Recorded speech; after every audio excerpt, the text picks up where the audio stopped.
On Saturday night, 2 gunmen ambushed Michael Sayers as he returned to his luxury home at Bronte in Sydney's eastern suburbs. He was shot twice, once in the back as he ran, and then from point-blank range in the neck when he fell to the ground. Sayers was a gambler, was unemployed, and yet earned property worth more than $500,000. He also owned 4 racehorses and a brand new Mercedes.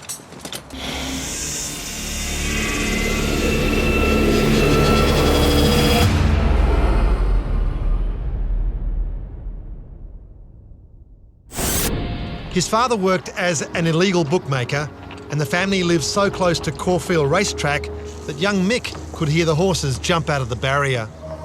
Mick was constantly at odds with the law, but had managed to avoid reform school despite chalking up convictions for car theft, housebreaking, safe blowing and receiving stolen goods. But his luck ran out when he was 23. I can remember being at home and the police running down the sideway. I can remember them coming down the sideway of the house with a bobcat and digging up the backyard. They're obviously looking for something. It would have been money, but they never found anything. And he got 12 or 13 years for that. Sayers was sent to Melbourne's Pentridge prison, where he shared the yard with the likes of criminal psycho Mark Chopper Reed and mass murderer Dennis Allen. You only prospered in Pentridge if you understood the system and the power structures. Mick survived for years as the SP bookie. Now that lets you know a lot about Mick's ability to communicate and to work with people. The SP bookie also had to be able to handle himself, because if someone didn't pay a debt, you had to confront them. And if you were the SP bookie and you didn't confront someone over a debt, you just lost that job. And Mick on many occasions fronted up. In fact, he had one of the great all-time fights with a very hardened prisoner, Stephen Sellers, who was one of the best street fighters in the game. And he handled himself pretty well. They came out even. It was a ferocious fight where they both came out even. This is in Mick's early days. So Mick was no shrinking violet. A future contract killer named Christopher Dale Flannery arrived in Pentridge towards the end of Sayers' sentence. The two met in H Division, the punishment wing of the jail. It was a prison within a prison, designed to break the will of all who passed through its bluestone walls. It was very hard and ruthless after that. H Division left its mark on every inmate, but Flannery had taken on the screws, and despite terrible punishment, he'd never kowtowed. And Sayers idolised him.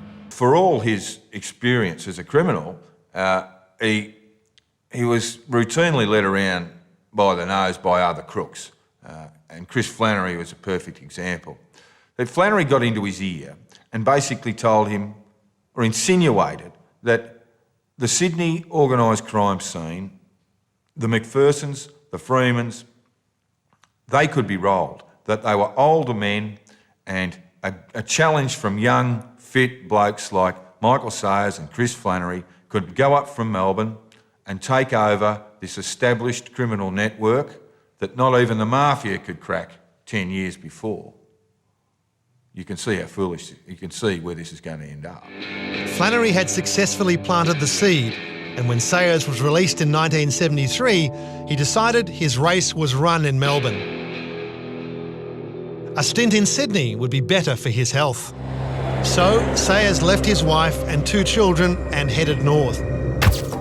But Melbourne Mick would soon learn that Sydney's underworld was a very different place to his hometown. And it was the crooked cops, not the villains, who made the rules.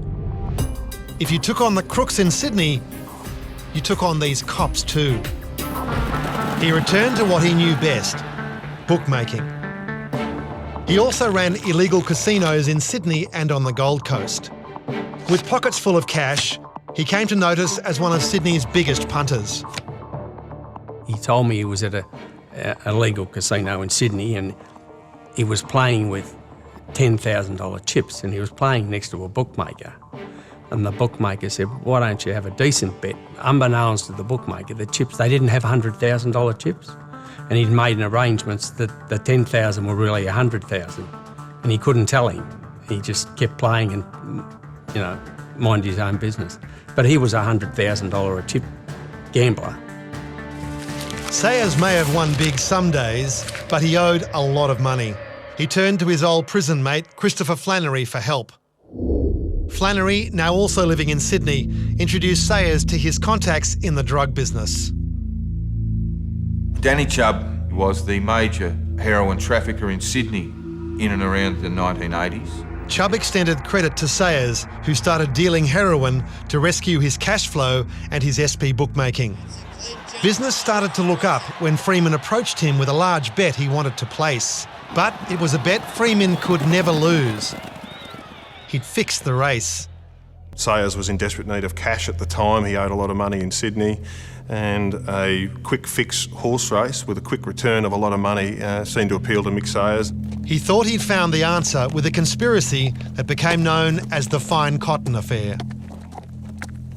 It was a race-fixing business that involved swapping over a picnic nag, Fine Cotton, with another better performed horse. Sayers shared the tip with George Freeman and others. A win on this race would help Sayers to clear his ledger. But then things began to fall apart. Just a few days before the big race, Dashing Solitaire was injured and a horse called Bold Personality was hastily purchased. But there was a problem. To begin with, the two horses, Fine Cotton and Bold Personality, looked nothing like each other. Bold Personality is a bay gelding, clearly marked with this brand on its shoulder. It also has a white marking on its forehead. Fine Cotton is a brown gelding with two white hind feet. To pull off the hoax, they used hair dye to colour the coat and painted on white socks. It seemed to satisfy the stewards before the race, despite their concern over a sudden rush of money for the horse. Fine Cotton had won, and the conspirators stood to win $1.5 million. But the day wasn't over yet. The painted-on white socks had initially fooled the stewards, but not for long. And they disqualified Fine Cotton. The horse that ran second would have been the favourite, was paying 5-1, and guess who backed it? George Freeman, and he won a mozza. And Mick Sayers, he did the lot. Mick Sayers' gambling addiction had him in a vice-like grip. The money he made selling drugs couldn't keep pace with his losses, and he owed millions. In desperation, Sayers turned once more to friend and hitman Chris Flannery. Mick needed his help to erase a huge debt he owed to drug trafficker Danny Chubb. 42-year-old Daniel Michael Chubb was gunned down outside his harbourside home in High Street, Millers Point. Police say he was hit by at least 3 bullets from a high-powered rifle and died instantly. Killing Danny Chubb solved his debt problem, but taking out Sydney's biggest heroin dealer had turned the spotlight on Sayers, and other forces were preparing to move against him. Mick knew it was just a question of time before someone would pull the trigger and he'd be dead. On Saturday night, 2 gunmen ambushed Michael Sayers as he returned to his luxury home at Bronte in Sydney's eastern suburbs. He was shot twice, once in the back as he ran, and then from point-blank range in the neck when he fell to the ground.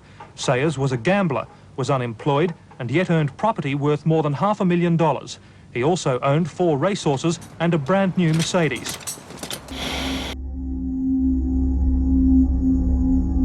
I got a call about 12 o'clock from my younger brother, who was living with Michael at the time, and he said he'd been shot and killed. So I got my other brother, who lived in Melbourne with me, and we got a plane at 6 in the morning, the first plane to Sydney. It was very distressing at the time. Yeah, as you can imagine, it was sort of surreal. It had a great effect on his children, on his father, his brothers, my wife.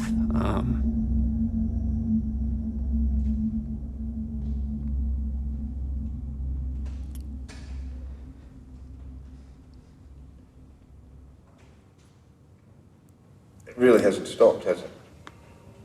No. Because his murder remains unsolved. Well, it is, but in my mind it's not.